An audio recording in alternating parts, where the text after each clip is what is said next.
Dean of the Graduate School at Montana Tech, and it's my pleasure to welcome you to today's public lecture. But before I do that, I want to make sure everybody is aware that on Thursday, we have another speaker. It's John Rausch. He's going to be talking about the strategies for the next generation in conservation, lessons from the life and environmental leadership. He'll be speaking in the Chemical Biology Building, room 102. Today's speaker is an extremely distinguished drum major for justice. John Brittain is a professor of law at the University of the District of Columbia David A. Clark Law School.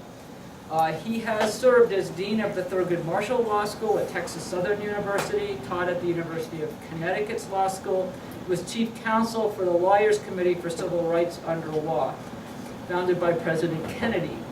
I believe he has been involved in civil rights, access to education, access to other resources for disadvantaged groups since sometime in the 60s. And an extremely visible and persuasive activist in that regard. I know he was involved in the case that resulted in segregating the Hartford public schools a few years ago, and has been recently one of the key individuals in the Maryland case regarding the access to resources by the historically black colleges from the Maryland state. And over the past few years, there have been a number of very important legal decisions with respect to access to higher education, and it's my pleasure to welcome John C. Brittain, Professor of Law, to speak about affirmative action endures 3 decades of challenges, the pursuit of diversity on campus. John. Thank you very much. Good afternoon, everyone, here at Montana Tech, as well as any others who may join via teleconferencing.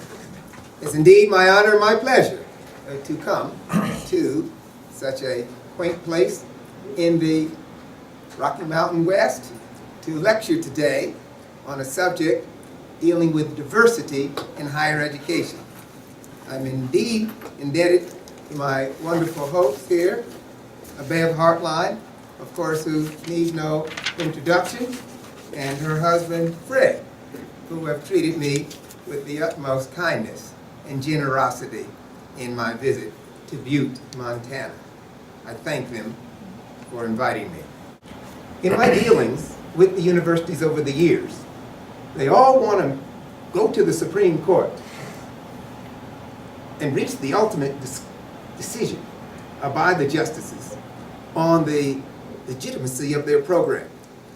Back in California, in the first case, the university and their counsel did such a poor job of defending the case that we urged them to stop and not take the case to the Supreme Court. We urged them to stop and confine what we call the limitations on affirmative action adjust to the state of California, because you see, the Bakke case was decided by the California Supreme Court. Therefore, it limited its holding only to that state, notwithstanding it's a big one, but there were 49 other states. However, they insisted upon reaching, as I said, the penultimate decision by the Supreme Court, that they took it anyway, and while they survived, they did expose their weaknesses both in their plan as well as in their defense. So, Grutter came along, and it fixed everything for affirmative action. It declared race-conscious admissions, passes the constitutional test on both of the 2 prongs that I shall discuss, and it approved race as a factor. That was the difference now between Bakke, in which it was the sole factor, and Grutter, in which it could be a factor, along with many other factors, in a holistic approach to affirmative action.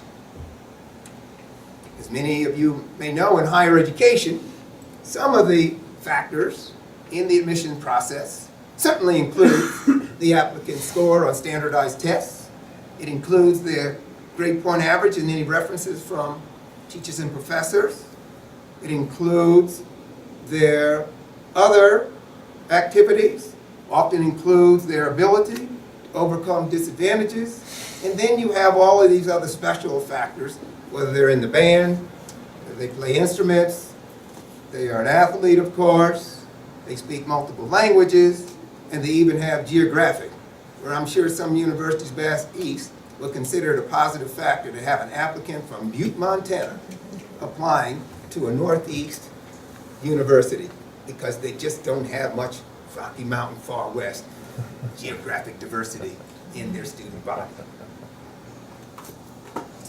And then we go 10 years out to the present in terms of Fisher versus the University of Texas at Austin. This is what I call a technical non-decision, because it didn't decide, like the other two cases, whether the plan at the University of Texas met the constitutional standard. Rather, it sent the case back, as typical in litigation procedure, to the Fifth Circuit Court of Appeals, and presumably could have been sent back down to the district court to reinterpret the decision in line with the new standard or clarified standard set by the court. More on that in a moment. Nevertheless, it upheld the basic constitutional test that when the government seeks to use race, since race has been used in such an evil fashion in the past, that the government agency must satisfy what is called the first prong of the strict scrutiny test, that the government is involved in a compelling state interest. And secondly, the government must show that it is using the least restrictive means. Restrictive in the sense that it has the least impact upon one group of persons. This is also translated into the question of whether the government has any race-neutral means in order to achieve diversity. There are a number of race-neutral means that I shall mention.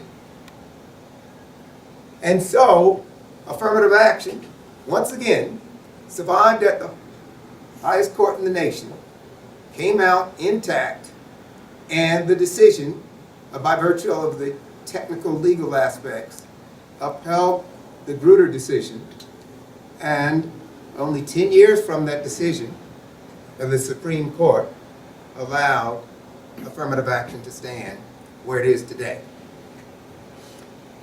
This 10-year period has a unique little backstory, again, with some unusual practice by the Supreme Court. The 2003 decision, in what are called for short the University of Michigan cases, was written by now retired Supreme Court Justice Sandra Day OConnor, the first woman appointed to the United States Supreme Court. Justice O'Connor, at her time in her reign, was considered one of the swing votes that sometimes voted with the conservative wing of the court, sometimes voted with the moderate wing of the court. In the Grutter and Gratz case, although, again, the court struck down the undergraduate affirmative action plan at the University of Michigan because it was too numerically technical. That's somewhat counterintuitive that we look for metric measures often in higher education. What the University of Michigan did is that it awarded points for many of those criteria that most admissions policies used to determine admission. And they had a number of points for race and ethnicity. And this, the court said, was too mechanical and too non-holistic and individual to simply award points based upon race. It was not quite as onerous as a quota, but it had the whiff of it, shall we say. Whereas the law school plan at the University of Michigan, it came to be the rule of the day, where the law school looked at candidates in a variety of lenses, where race was only one of many, but not the dominant, not the sole, and certainly not the deciding factor. From a more administrative, practical standpoint, the law school could afford this holistic individual review because it admitted far fewer students in relationship to their total student population. Whereas the outcome of the University of Michigan cases meant that universities had to hire far more persons in the admissions office to engage in these individual holistic determinations of applicants if they wanted to continue to pursue their affirmative action policy. I'll touch upon a little later some of the burdens that affirmative action causes universities. And so, once again, after these number of years, number of decades, affirmative action survived. It's almost like a cat that has 9 lives. There was one other additional Supreme Court case this year that's not an affirmative action case, but it has everything to do with affirmative action case. I didn't list it in the big 3, but I present it nonetheless. This is a case out of Michigan called Schuette versus the Coalition to Defend Affirmative Action. Or it's also called the BAM case because the end of the long title of the nonprofit organization that formed to defend the affirmative action places at where did I say? The University of Michigan. What had happened just 10 years earlier? Supreme Court upheld affirmative action. So there's a correlation for you scientists in the room between the United States Supreme Court upholding affirmative action in 2003 and a referendum by the voters of Michigan in 2006. And that case, showing the amount of time it takes to reach the Supreme Court, finally was decided by the Supreme Court in 2013. And what, 14. And what Schuette held is that voters in a referendum have the right to ban affirmative action. And indeed, the Michigan affirmative action case included banning affirmative action in education and in employment and in government contracts. So it's not an affirmative action case in the sense that it looked at the methods and the means of affirmative action, but it is an affirmative action case in terms of it banning affirmative action. And so the conclusion is that voters may ban affirmative action. And indeed, I teach it to my students that white voters may ban affirmative action anytime they object to it. For whom? Racial minorities. And part of the dispute, both in the court as well as in the communities of Michigan, is whether the ban on affirmative action by the voters was racial prejudice. The court held in what the dissent says is a blind eye, a so-called bandana around Lady Justice's eyes on the Statue of Liberty and elsewhere, of not seeing that it was no coincidence that after the Supreme Court had upheld affirmative action, despite challenges to it, the voters decided to ban it. But the Michigan voters are not the only voters that have banned affirmative action. It's also been a ban in California, which was the first through a Proposition 209, as well as the state of Washington, which was the first case to go to the Supreme Court, called Marco de Funes versus Odegaard, the president of the University of Washington. And it's been banned in 1 or 2 other states. And more may come in the future after the Supreme Court upheld the Schuette case, the Attorney General in Michigan. And so it comes back to my theme. It doesn't take much to connect the dots. That affirmative action is governed by Supreme Court precedents because white plaintiffs have challenged affirmative action that benefits non-white minority students. It also involves a major public policy issue in the universities exercising their academic freedom to determine what is a sound education that includes diversity?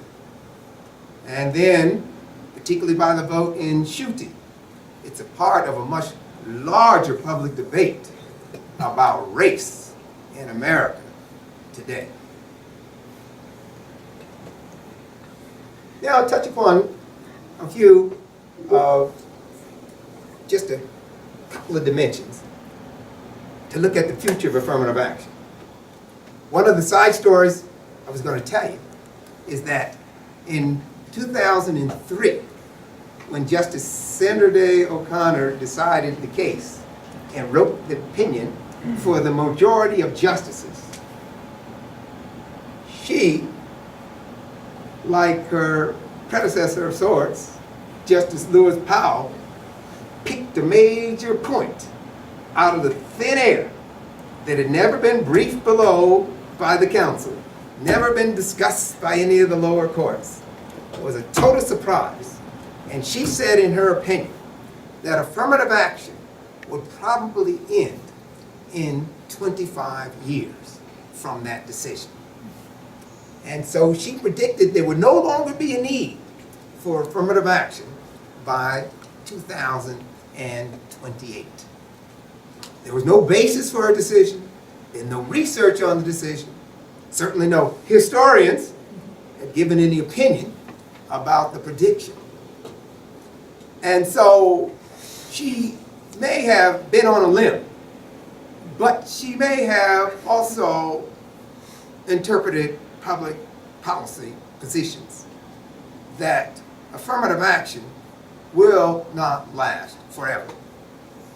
One of the things I say quickly on the side, but I'm not a sociologist, that in many respects, the changing demographics of the nation are going to do what affirmative action cannot do, in terms of the fact that by the year 2035, certainly by the year 2050, the racial and language minorities that we refer to today will become combined with the numerical majority of the U.S. population.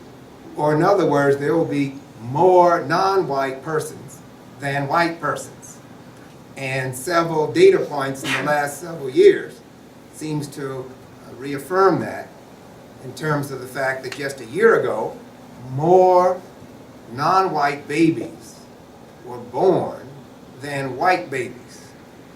And more white people died proportionally than non-white people.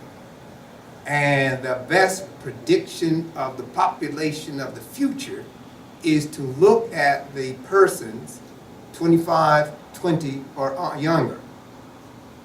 And you will see that those younger persons are now a numerical majority of the population. And so the changing racial and ethnic demographics of our society is going to contribute to who is applying to college and who is admitted. And that's just one factor that will lead to the end of affirmative action as we know it today. Now, remember I told you about this Fisher case. And remember that second prong of the strict scrutiny test that measures whether public agencies may use race of any sort, in this particular case, in college admissions. But by the way, the public and private dichotomy is significant, and the private schools are not subject to the same restrictions on using race as the public schools. And as a result, there has been no challenge in these 35 to 40 years to affirmative action policies in private institutions. However, as a quick side note, private institutions use a policy called legacy preference. And legacy preference is the biggest affirmative action in the country today, and it's legal. And when I'm asked, do I oppose legacy preference, I say no. And people are surprised, since I'm an advocate for affirmative action. And I say no because legacy preference offers the best contradiction to all those who oppose affirmative action today. And I like to keep that contradiction in the public eye. But back now to the second prong, and back to Justice Sandra Day OConnor, and back to her prediction, and back to what are some of the non-racial, least restrictive means being used today to promote diversity in college campuses. One of them is called the Top 10% Plan. And this was sub silento, a litigation point in this University of Texas case. For you see, when I mentioned Fifth Circuit, 1995, 1996, banned affirmative action, the whole state of Texas went to work to continue to promote affirmative action. And they came up with a policy called the Top 10% Plan. And under the Top 10% Plan, any student who graduates in the top 10% from their Texas high school is automatically admitted to one of the top universities, state public universities in Texas. California has a much smaller percentage. Florida had a much smaller percentage. None of them have been as big as the Texas plan. And about 10 years out of adopting the top 10% plan, the University of Texas admitted over 80% of their first-year students pursuant to the automatic top 10% plan. And when you throw in your band, and you threw in your athletics, and when you threw in your merit scholars, it left them only about 8 to 10% of a window to exercise their discretion in developing a diverse plan. Top 10% plan, though, did produce diversity. Not quite as high as race-sensitive diversity, but nevertheless, and as Justice Ruth Bader Ginsburg pointed out in her dissent in the Fisher case, the success of the top 10% plan depends upon the racial segregation in the high schools, where the students in high schools in virtually all segregated school districts are all going to be top 10%ers. And therefore, that doesn't really solve the diversity problem, and indeed, it exacerbates it by utilizing it to determine college admissions. Next, there's a big movement from K through 12, which I've been involved in all the major Supreme Court cases there too, to promote diversity, to use social and economic status, or the income level of the families, to determine admissions. The social and economic status criterion for admissions is virtually immune from constitutional challenge because it doesn't deal with race. Race is the only suspect classification, not poverty and class and social income status. The question is whether social income status-based admissions produces as much diversity as race-conscious admissions. The general conclusion is that it's better than no race-conscious, race-sensitive admissions, but it doesn't produce as much. It produces a different kind. We could go into more details on what that means. But suffice it to say, the top 10% plan and the social and economic status criterion for admission are well accepted now, race-neutral plans. And the question becomes whether a university has to test it and try it to see if it produces as much diversity as they want, or can they make a survey of it and study it and decide. When the University of Texas case was sent back to the Fifth Circuit just ruled this summer, and it once again upheld the University of Texas plan. Time doesn't permit me to go into the details of it, but it was a very sophisticated plan that looked at critical mass throughout the entire university, looked at the use of race in a rather sophisticated set of metrics that the University of Texas learned, and it found that it even satisfied the Supreme Court's new clarification of that second prong of the strict scrutiny test, where in short, Texas doesn't have to try it first and see how it works. Texas can make an assessment based upon a number of predictive factors and reach a conclusion. And so, once again, affirmative action has survived. The plaintiff Abigail Fisher has asked the Fifth Circuit to rehear the case en banc. That means these courts of appeals have 9, 10, 11, 12, 13, 22 justices on the courts of appeals, depending upon its size. Each decision by a court of appeals is decided by a panel of 3 judges. If the losing party for a decision decided by a panel of 3 judges wants to appeal, they may ask the entire Court of Appeals to rehear the case. That's called a rehearing en banc. The first Fisher case was reheard en banc. The University of Michigan case was heard en banc. And the Schuette case was heard en banc. The most controversial cases going to the court often go through the en banc process. So Abigail Fisher has now asked the Fifth Circuit to hear the case once again en banc. No decision has been rendered. We'll wait and see whether Fisher is going back to the Supreme Court or whether this Fifth Circuit decision upholding the University of Texas affirmative action is the latest final decision on the case. I have recently published an article with others in a book predicting the end of affirmative action, at least preparing for it, and I've argued for reducing the reliance on standardized tests and increasing the emphasis on high school grades for high school, other grades for college, GPA, and use of teacher and other evaluations. Wake Forest has become one of the leading universities to offer what is called the test option, in which the applicant has the option to submit their test scores or to withhold them and submit their application on all other criteria other than test scores. And the studies by Wake Forest have concluded that there is no significant difference between the students admitted without the tests and the students who have been admitted with the tests, and other universities are at least moving toward pilot projects to measure that experience. The med schools, with a number of significant ones, including your select ones, have long abandoned the MCAT, the medical aptitude test, and have accepted students based upon their grade point averages and other criteria. Lastly, I think the question of affirmative action is bound up in this closing statement by Ruth Bader Ginsburg, and this is the only slide I'll read to you. The way to stop discriminating on the basis of race is to speak openly and candidly on the subject of race, and not to apply the Constitution, with eyes open to the unfortunate effects of centuries of racial discrimination.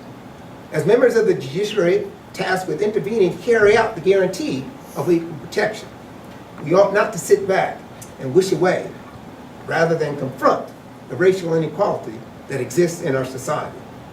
It is this view that works harm by perpetuating the facile notion that what makes race matter is acknowledging the simple truth that race does matter.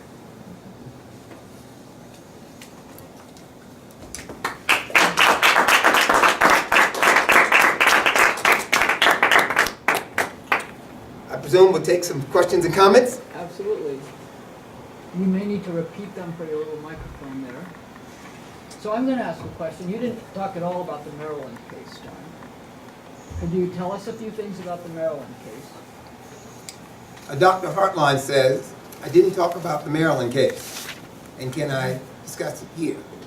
I didn't talk about the Maryland case because the Maryland case doesn't involve the topic of my lecture today on the status of affirmative action in higher education.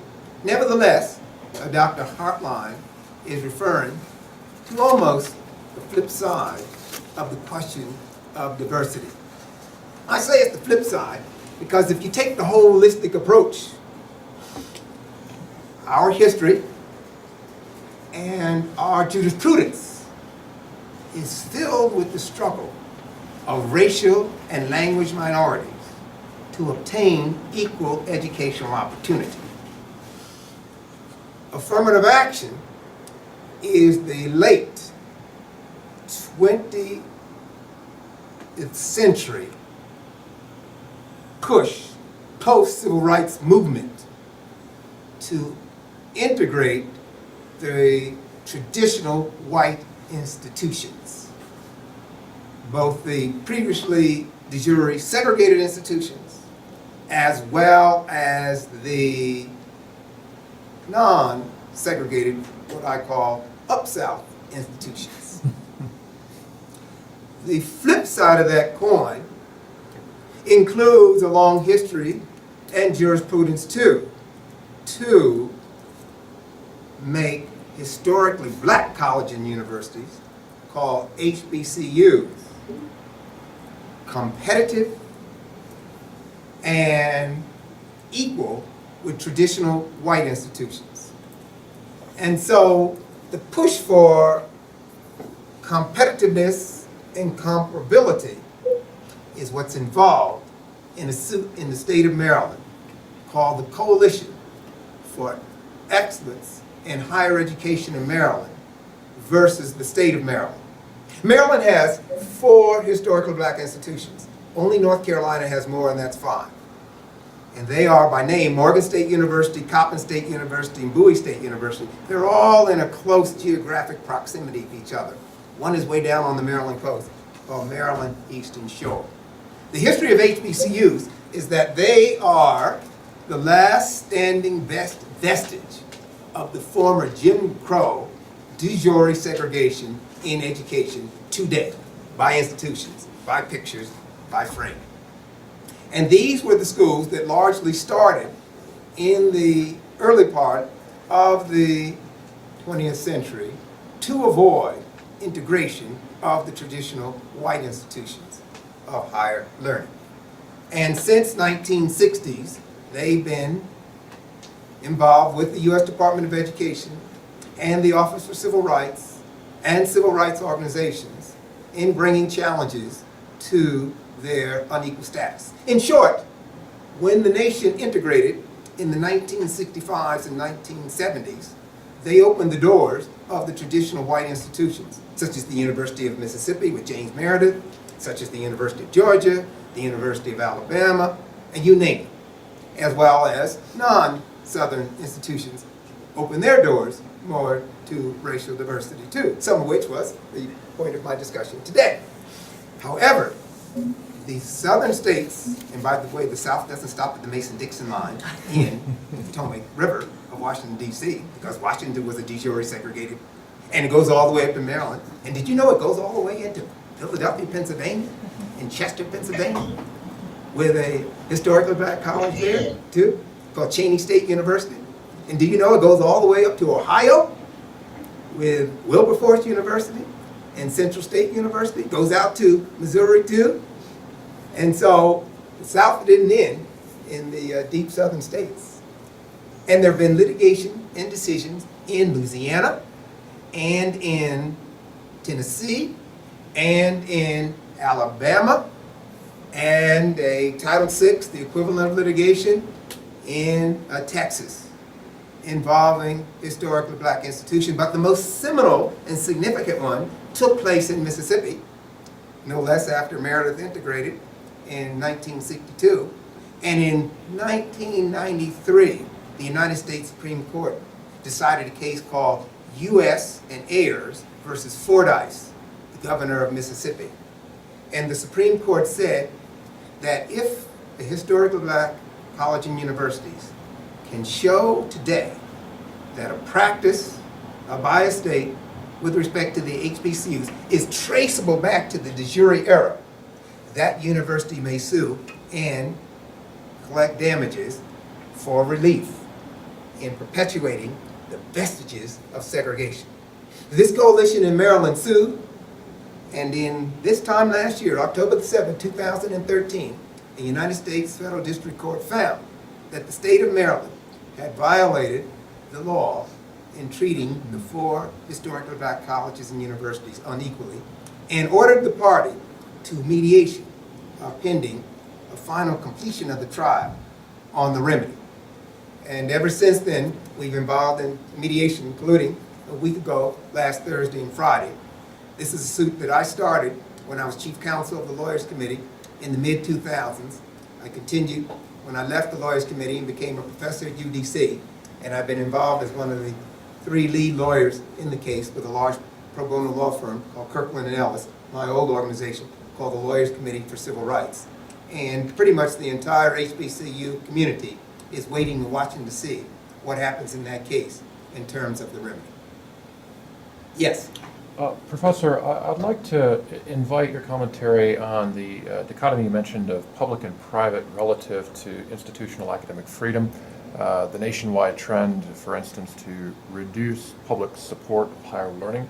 And my question would be, at what point does that model start to allow perhaps greater institutional freedom by virtue of diminished public support for higher learning?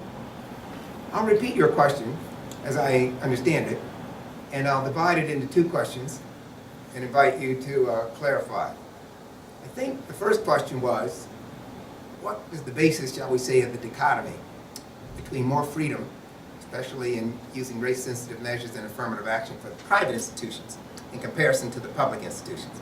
And the simple answer is the Constitution. And the 14th Amendment only applies to the states and not to private institutions. Although the states are subject to general equal protection principles under a part of the 1964 Civil Rights Act called Title VI, which says that no institution, educational or otherwise, that receives federal funds may engage in discrimination. And that's the law that's being used right now to enforce and investigate claims of sexual harassment on college campuses and the failure of college campuses to deal with, quote, date rape. However, it's not been a very strong vehicle for the challengers who bring the cases against affirmative action as the 14th Amendment. Now, the second part of your question, which I'm not sure I can really answer, is whether there's any correlation in that in what is known today as the privatization of state institutions by the state reducing its financial appropriations for public education while giving public education institutions more discretion and power to raise tuition and to raise fees and put the burden on the state students in particular for attending state public supported institutions. I don't see any correlation between the law on affirmative action and the state's devolution in spending for public education at its colleges and universities. Thank you.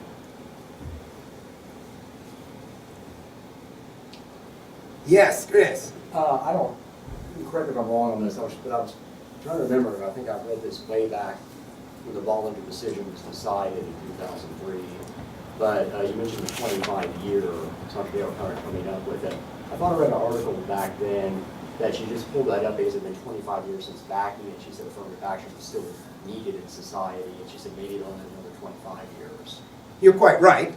That's what I would call extreme public speculation. Yeah.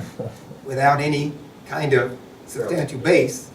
Yeah, But- fairly arbitrary, yeah. And it's probably more of commentators' interpretation of what O'Connor allegedly said than any possible reasons why she picked it up out of the sky. But certainly, it had been, as I said, 25 years from Bakke to Grutter, Bollinger, and University of Michigan.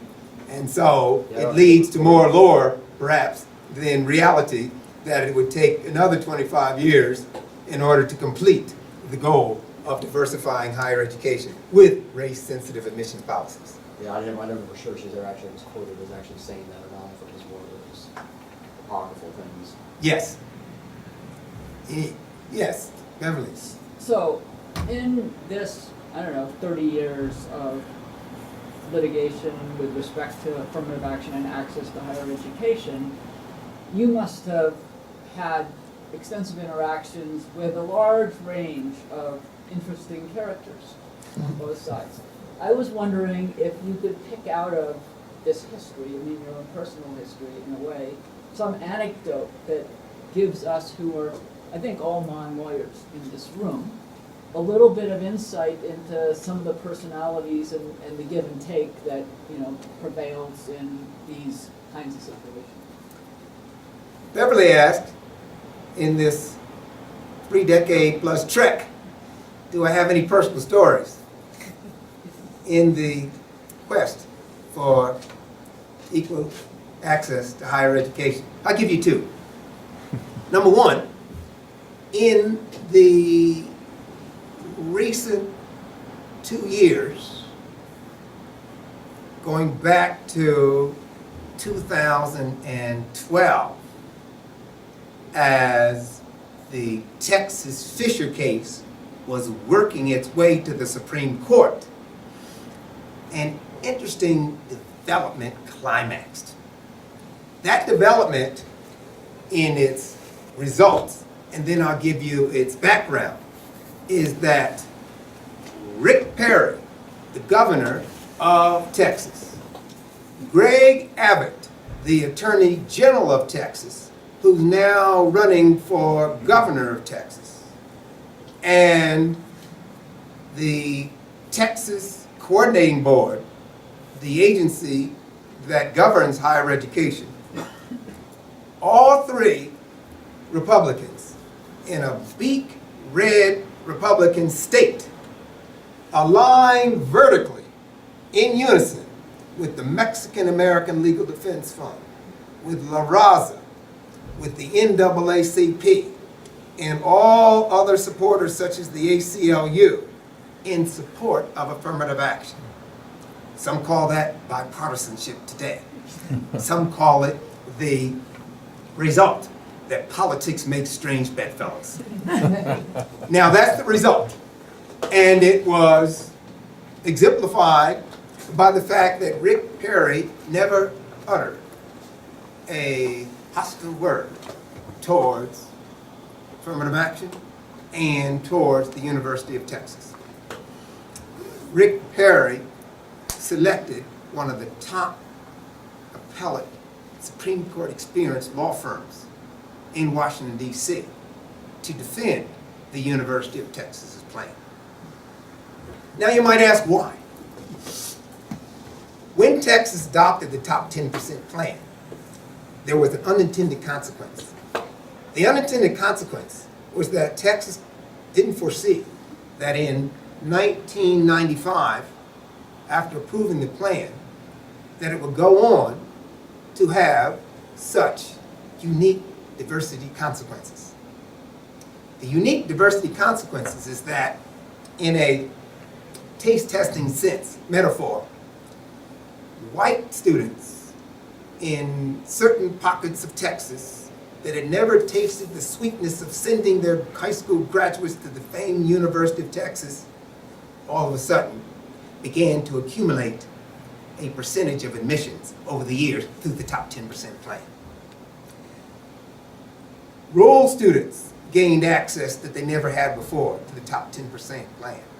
Lower income persons, particularly white persons, never gained access to the top, to admissions to the University of Texas, but for the top 10% plan, included Texas A&M too. And so, as I told you before, from the mid-1980s up to the mid-2007s, from the mid-1990s to the first decade of the 2000s, the number of top 10% admits rose to 80%. So the University of Texas persuaded the legislative powers to vote on a bill to repeal the top 10% plan. And since 2003, in the Michigan cases, they could go back to conventional affirmative action plans under the circumscribed provisions of the Michigan cases with the holistic approach and race being one factor they said there was no need for the top 10% plan. They could not have imagined the kind of protest that's going on in Hong Kong right now of demonstrators coming out of a multiracial, multi-ethnic, multi-jurisdictional, urban, rural, rich, poor, white, black, Latino, Asian, to support the top 10% plan because they all had a vested interest in it. And the legislature voted to uphold the top 10% plan. So in some sense, when you come up to 2012 and you see that unison between Rick Perry and his administration all the way down to the Civil Rights Organization, you can understand the role that the top 10% plan was playing in this case. Now technically, and perhaps it's a strategic mistake, Fisher's attorney, although they were challenging the top 10% all along, saying it was too autocratic, it was too automatic, violated the Michigan cases and so forth, conceded an oral argument that it was not attacking the top 10% plan. So the top 10% plan did not come down in any official decision by the Supreme Court, except mainly for Justice Ruth Bader Ginsburg, who said quite bluntly, let's rip the sheets off of this bed and let's say that this is about race and that it is about the 10% plan and it is about the segregation in the high schools. And while the Supreme Court said it's not deciding the case on race, Justice Ginsburg said it should be decided on race and should be decided on this is the proper way to use race in order to overcome the history of segregation and inequality and lack of opportunity in Texas. And let's be frank about it. And so that's a strange bedfellow story. The next little story I'll tell you about the fight for affirmative action comes out of my involvement in public policy advocacy to defeat the Michigan Proposition 1, that number 1, that passed to become the ban on affirmative action. In all of the post-vote analysis, where the overwhelming number of white voters voted in favor of the initiative referendum to make a constitutional amendment to ban the use of race in education, employment, and in government contracts, surprisingly, a majority of white women voted for the measure. White women have been the largest beneficiaries of diversity in government contracts. White women have benefited from diversity in government employment. So the question is, why would white women vote, at least, against the interests of many of them in government contracts and employment? And the surveys, to the extent that they can be relied on, found that white women weren't voting for themselves. They were voting for their children. And they were voting to give their children a leg up in admissions to the University of Michigan and Michigan State and other Michigan public universities without what they felt was competition from non-whites.